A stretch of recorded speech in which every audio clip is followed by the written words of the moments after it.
Kasi marami pong nagtatanong. Ay, kung taga saan po kayo? Sa may ano ko, sa may Bacoor. Pero pagkakalam ko Bacoor. Pero Bacoor? ano po, sa Imus. Ah, nag-iwas po kayo? Doon kasi kami lumipat, gawa nag-rent ako ng bahay. Opo. Kasi meron po nag-message sa akin, taga palang lupa daw kayo tayo. Dati. Okay. Kasi lumipat talaga kasi, doon kasi nalita namin ng bahay, dati ako pa namin 7,000. 7,000. Oo.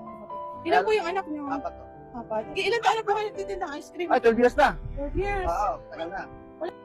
Tayo, nauubos na yung paninda mo sa isang araw. Depende. Depende. Kung may bumili ng mas lang marami, okay lang. Pero kung wala, okay lang din. Opo. Kasi, ayun nga. Kasi ang hamon ko lang naman talaga, makapag may dala ko ako. Kasi makaipon din ako, para kahit paano, meron kaming pang sa araw-araw. Kasi sa school ko, nagre-remit ako. Ngayon din naman, anong nangyari, nang may pera naman ako kahit konti, namuhunan ako. Kaso, natalo ako. May lahat ng ice cream ko natunaw. Okay. So, ngayon, So, yung po yung mga, parang mga tumulong sa inyo, inano yung sa puhunan, ay pinapuhunan nyo. Kaso,